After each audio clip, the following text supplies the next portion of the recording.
espaço com grande importância histórica ou apenas um imóvel situado em uma área valorizada? O projeto foi aprovado pelo município do Recife, sem que houvesse a aprovação desses projetos pelo IPHAN. Fizemos o debate, fizemos os ajustes necessários e tudo foi feito e bastante discutido. O Via Legal de hoje mostra a polêmica envolvendo o projeto Novo Recife. Construtoras e estados enfrentam a resistência de manifestantes que tentam impedir a obra.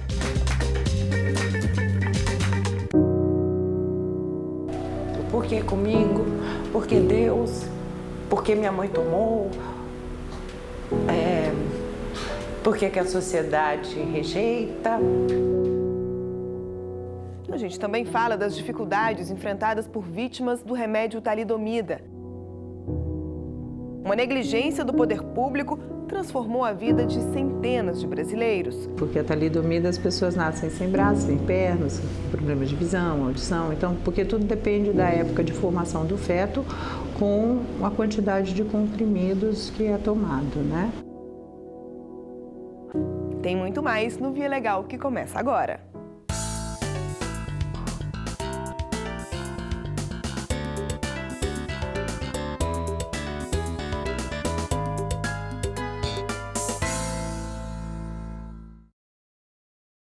Um problema de saúde pública mundial. A osteoporose atinge milhões de pessoas em todo o planeta. No Brasil, o quadro é semelhante e o combate à doença vem acompanhado de um desafio extra. É que por aqui a maioria das vítimas dificilmente tem acesso ao tratamento correto. Em São Paulo, pacientes com quadro grave estão sendo obrigados a recorrer à justiça para não ficar sem atendimento. Aos 75 anos, Janes anda sempre com cuidado para não cair. É que desde que descobriu a osteoporose há 10 anos, ela já sofreu várias fraturas. Caí no banheiro, fraturei todos os dedos do pé direito. Fiquei 1 mês de cama, imobilizada. E nunca mais é a mesma coisa, né? Quando eu percebi que eu não podia mais me movimentar, aí veio o pânico mesmo. A osteoporose é uma doença silenciosa. Os sintomas raramente aparecem antes das fraturas que acontecem quando o problema já está em estágio avançado.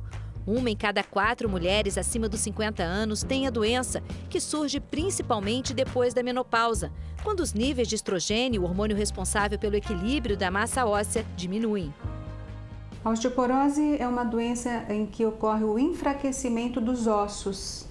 Eles vão se descalcificando e por isso eles fraturam com muito mais facilidade. Então, com pequenos traumas, o indivíduo tem uma fratura vertebral, uma fratura de punho, uma fratura de quadril. É isso que é a osteoporose. O diagnóstico é feito a partir deste exame, a densitometria óssea. Na maioria dos casos, o tratamento indicado é ingestão de cálcio, vitamina D e medicamentos que interrompem a perda óssea. Mas para Janes nada disso adiantou. Por causa da doença, ele emagreceu e também ficou menor, perdeu 15 centímetros de altura. Ele estava já tratando há algum tempo, mas não estava surtindo efeito.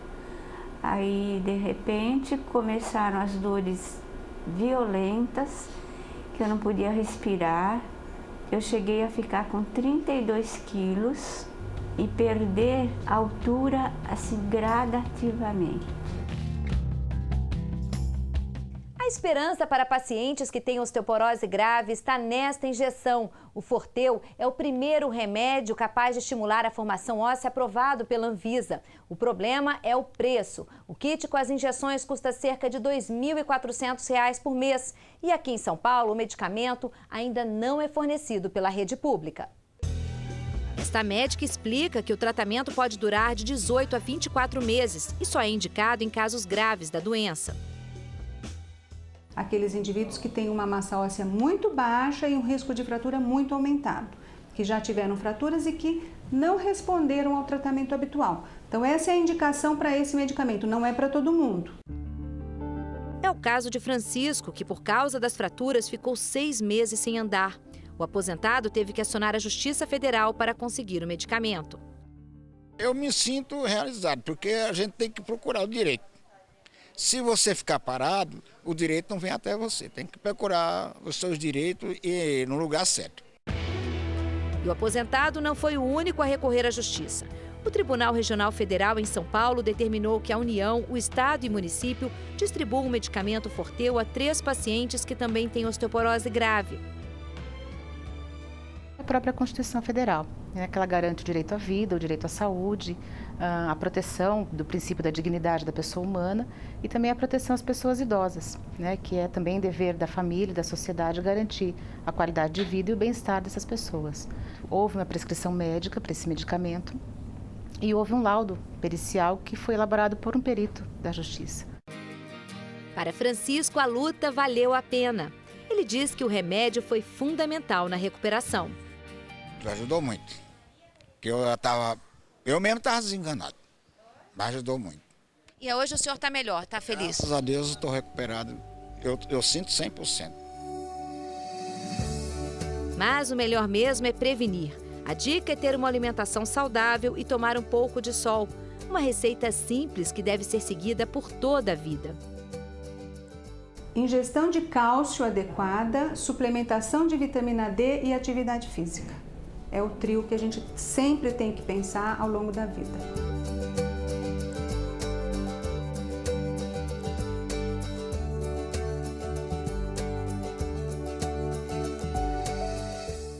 A incidência da osteoporose tem crescido tanto que a estimativa é que 1 em cada 3 mulheres com mais de 50 anos sofra uma fratura provocada pela doença. Para ter informações sobre medicamentos, rede de atendimento e principalmente sobre as formas de evitar as consequências da osteoporose, acesse este endereço.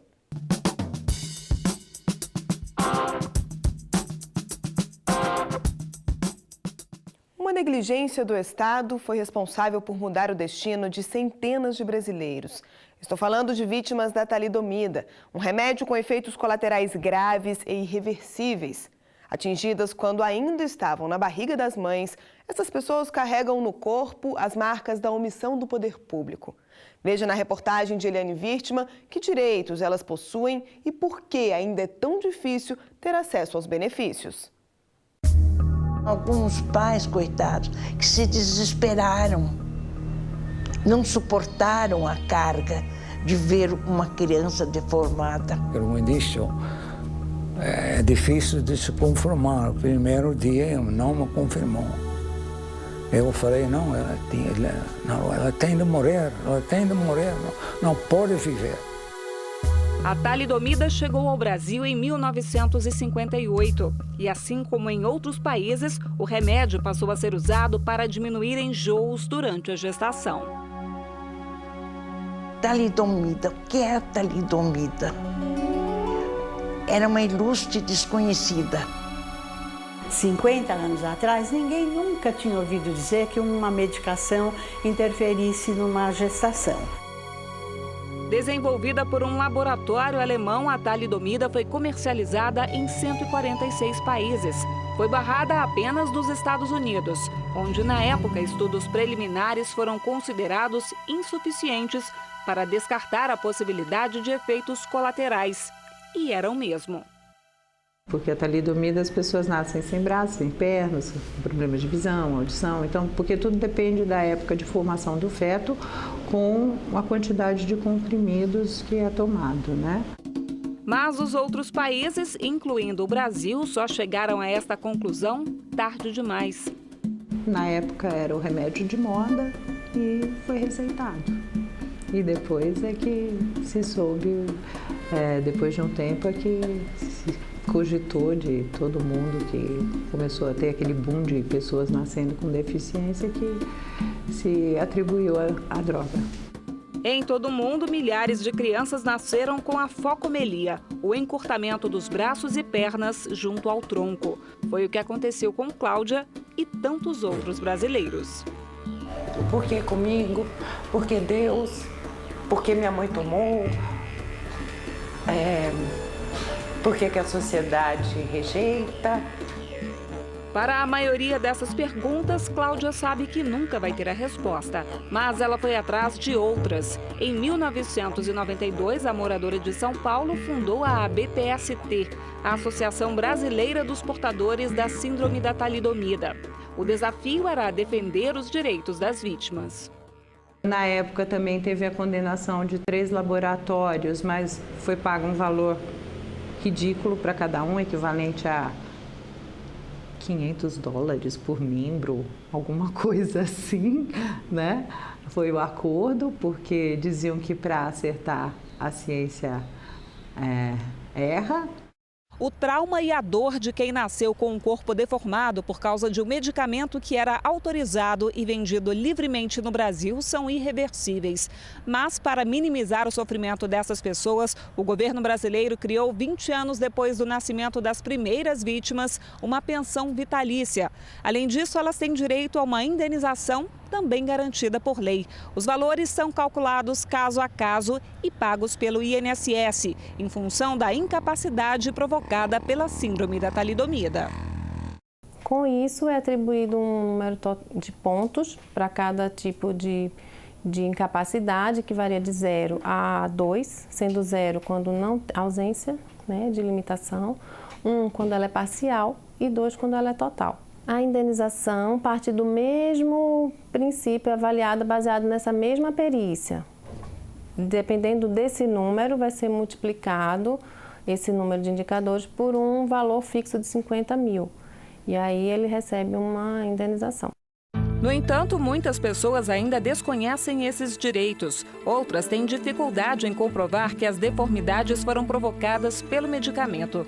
Uma vítima da talidomida precisou recorrer à Justiça Federal para receber a indenização do governo brasileiro. O Tribunal Regional Federal da Primeira Região condenou o INSS ao pagamento de R$150 mil. O entendimento foi deste desembargador, que foi o relator do processo. No Brasil, há a cultura do descumprimento da lei, quando, na verdade, a lei assegura essa indenização, mas nem sempre a administração pública cumpre a lei e nega direitos cristalinos como esse. Quando a talidomida passou a ser vendida no Brasil, a Anvisa, responsável pelos estudos e liberação dos medicamentos, ainda não havia sido criada. Mas, apesar das consequências desastrosas e dos protestos da ABPST, a droga, proibida desde a década de 60 em vários países, ainda está disponível no mercado brasileiro. Hoje, o remédio é indicado para tratamento de várias doenças, entre elas AIDS, lúpus e hanseníase. O médico tem que preencher um termo de responsabilidade e esclarecimento, onde ele assina que informou o paciente minimamente os riscos desse medicamento, a forma de se fazer o tratamento, a necessidade das mulheres de idade fértil manterem a contracepção corretamente, por no mínimo 2 métodos contraceptivos, sendo um hormonal e um de barreira. O paciente também assina, seja do sexo feminino ou masculino, também assina esse termo de responsabilidade, onde diz que entendeu os riscos do tratamento, que vai aderir, que vai seguir. As medidas evitam, mas a realidade mostra que ainda acontecem novos casos da focomelia no Brasil. O último foi em 2010. É por isso que, quase 50 anos depois do primeiro registro de deformidade, Cláudia ainda luta para banir o medicamento do país. A associação também busca combater o preconceito, que ainda faz parte da rotina das vítimas, e para aumentar o valor dos benefícios concedidos no passado. A idade chegou, as coisas já não são mais como a gente gostaria que fosse, os sonhos nem todos nós conseguimos realizar, muita gente não conseguiu fazer nada da vida. Então, assim, é o mínimo que a gente pode para garantir uma velhice um pouco menos doída.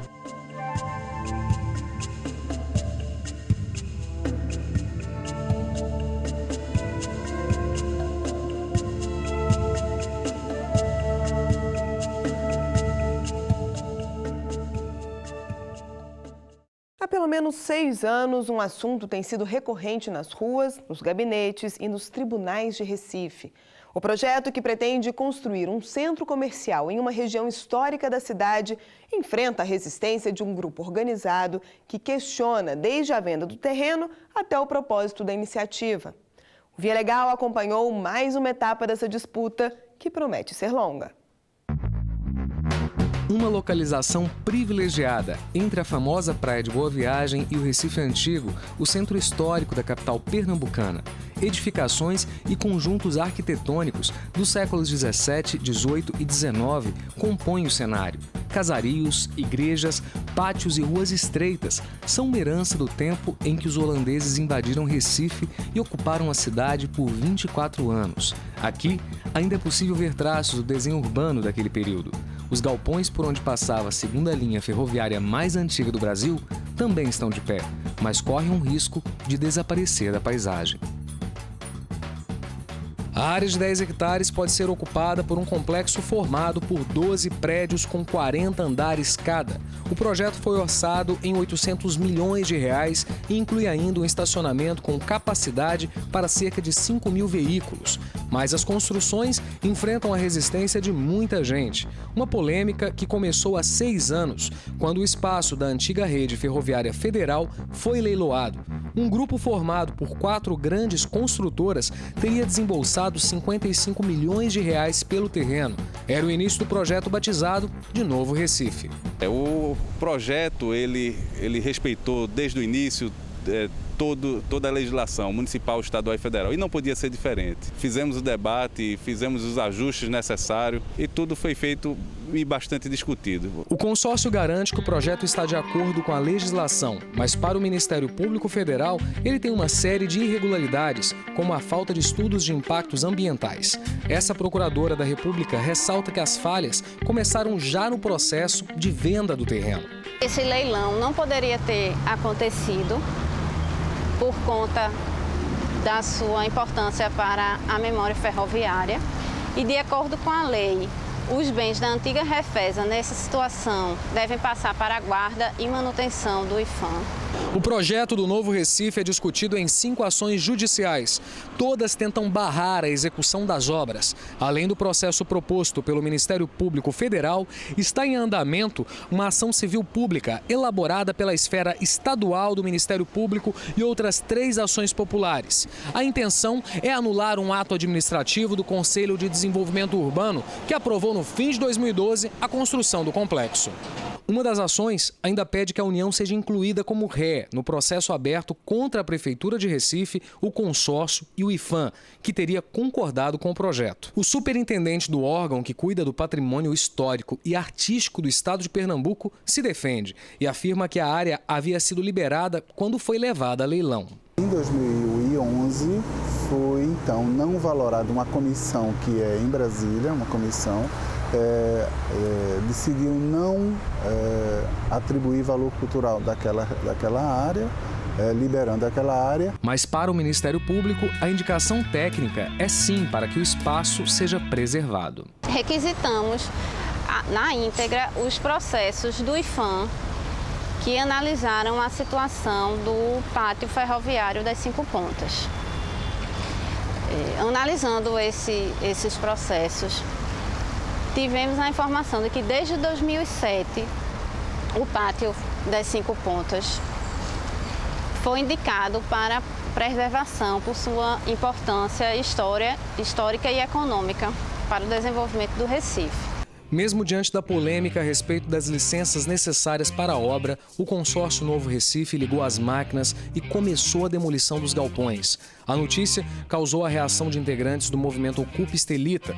O grupo defende o diálogo com a sociedade antes das mudanças na geografia da cidade. Uma área extremamente importante para a cidade, ela é uma área estratégica, ela é uma área que liga as zonas diferentes da cidade. E ela, com um projeto elitista e segregacionista, ela vai agravar o cinturão de pobreza do entorno. Quando essa área poderia, se houvesse um projeto de fato desenvolvimentista e focado no desenvolvimento sustentável, seria possível alavancar o desenvolvimento dos bairros do entorno e gerar emprego e renda para a cidade de um modo geral, não impactar tão negativamente a paisagem e também o nosso patrimônio natural e histórico e explorar o que a área tem de potencial, como por exemplo o potencial turístico que no projeto Novo Recife é completamente desprezado. Esse juiz atendeu o pedido do Ministério Público e suspendeu a demolição, uma medida preventiva para evitar danos irreversíveis ao local. As obras de demolição teriam sido iniciadas sem a prévia oitiva dos órgãos federais competentes. Então, diante, inclusive, da característica do patrimônio, da impossibilidade dele depois ser restaurado ou devolvido à condição anterior, é necessária uma tutela de urgência para impedir a consumação do dano. 3 órgãos devem se posicionar sobre o projeto: a Agência Nacional de Transportes Terrestres, a ANTT, Departamento Nacional de Infraestrutura de Transportes, o DENIT, e o IPHAN, Instituto do Patrimônio Histórico e Artístico Nacional. Mas antes mesmo de qualquer resposta, o consórcio resolveu agir. Dessa vez, para tirar os manifestantes do espaço. O grupo conseguiu uma ordem de reintegração de posse que foi cumprida no dia 17 de junho, em plena Copa do Mundo. A operação, que incluiu a tropa de choque e a cavalaria da PM, acabou em tumulto e violência. Fomos surpreendidos com essa invasão e fizemos a solicitação da reintegração de posse. E houve um deferimento do mandado de reintegração de posse. Então, é uma ordem judicial e isso tem, sem dúvida, de ser cumprido. Em nota, a Prefeitura do Recife afirmou que mantém o diálogo e negociação para viabilizar o projeto. Afirmou ainda que um dia antes da desocupação foi realizada uma reunião com representantes do movimento, do consórcio e do Ministério Público. A intenção era elaborar uma agenda para redesenhar o projeto. Qualquer redesenho desse projeto tem que ser antecedido da manifestação do IPHAN, da Fundarp, que é o órgão de proteção do patrimônio histórico estadual, do DENIT e da NTT, para que primeiro se possa saber o que é que pode ser utilizado do pátio, o que é que deve ser preservado e o que é que pode ter o seu uso compartilhado.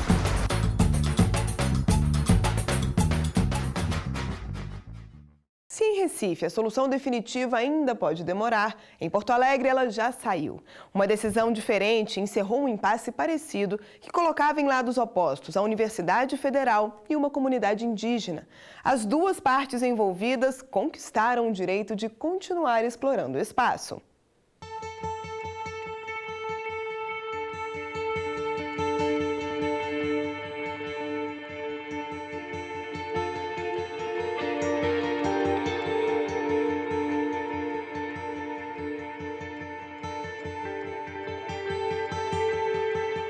...700 hectares de fauna e flora nativas da Mata Atlântica. Uma riqueza que fica nesse espaço público e que há um bom tempo vinha sendo disputada na Justiça. Há cerca de 4 anos, a área que pertence à Universidade Federal do Rio Grande do Sul foi ocupada por índios caigangues. Eles só deixaram o local depois de uma determinação judicial. É um matagal ali que... Ainda bem que ele tem bastante dessas coisas, né? Se não tivesse, não teria incômodo de a gente estar indo lá. Mas como ali tem bastante dessa matéria-prima, então é ali que a gente procura. Os caigangues afirmam que dependem dessa matéria-prima para manter a principal fonte de renda da comunidade, o artesanato. O que a gente mais pega é só a matéria-prima para fazer os trabalhos mesmo. O cipó marronzinho e o cipó São João, que é um mais grosso, que é uns que eles fazem os cestos mais pesados, mais resistentes. E com esses cipós, o que vocês fazem? Que tipo de produto? Fazem casinhas de passarinho, fazem cestos, tudo assim para enfeitar a casa. Os índios ainda tentaram garantir o direito de ocupar essa área. Eles recorreram da decisão em primeira instância e no segundo julgamento acabaram tendo uma boa surpresa. É que, ao contrário de decisões convencionais, em que apenas uma das partes vence a disputa, nesse caso os dois lados foram beneficiados. A Justiça Federal concedeu reintegração de posse definitiva à URGS, mas também garantiu que os caigangues continuem tendo acesso ao local. Então, ela é uma síntese da instituição em conjunto com a URGS, no sentido de, teve uma ocupação ali indígena de 45 pessoas dentro da área da URGS, o que se entendeu que não seria cabível, não seria adequado, mas como eles tinham uma tradição e uma área importante de extração de matéria-prima ali na área que é da URGS, então, se permitiu que fosse dado continuidade à extração da matéria-prima com regramento de horário, saída, elaboração de credenciamento. O vice-reitor da URGS garante que a instituição nunca impediu que os índios tivessem acesso à mata. Nós entendemos que essa convivência ela foi construída ao longo dos anos, né, por décadas, e não havia nenhuma razão para nós obstaculizarmos o acesso dos indígenas para a extração desse material da Mata Atlântica que faz parte desta área, né? Então eu acho que nós estamos contribuindo para a preservação da cultura indígena numa área densamente povoada, né, na medida em que eles têm acesso às coisas que eles usam e, ao mesmo tempo, estamos garantindo a propriedade da universidade do local. O respeito entre as partes envolvidas no caso foi fundamental para garantir a continuidade da convivência. Eu entendo que não há problemas, desde que regrado e respeitado, que eles inclusive, né, possam adentrar lá, né, eles precisam de espaço, né, a cultura indígena sempre diz isso, nós precisamos, para a nossa questão cultural, é espaço físico e a cultura. Então, eles precisam do espaço físico para caminhar, desenvolver a sua cultura, para extrair sua matéria-prima, e isso eles podem fazer, né? Porque eles têm um acesso permitido pela URGS e pela decisão judicial. Mais do que garantir trabalho, o contato com a natureza serve para manter a cultura indígena viva, na rotina e na memória da comunidade. Quanto mais a gente for tirando, mais aquilo lá vai crescendo também. E aquilo lá é uma coisa assim que se regenera sempre. Por mais que vá cortando, a gente não vai lá e tira da raiz. A gente vai lá e corta de uma parte, de um pedaço que a gente sabe que vai crescer. Uma das coisas que a gente queria que as pessoas entendessem é que a gente não está lá para destruir, a gente está lá para cuidar.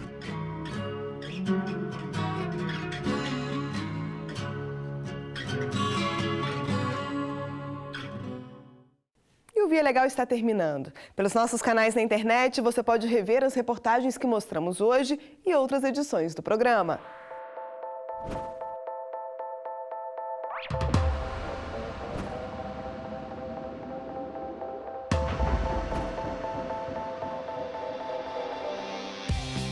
Na próxima semana, a gente volta com outras histórias que foram decididas na Justiça Federal.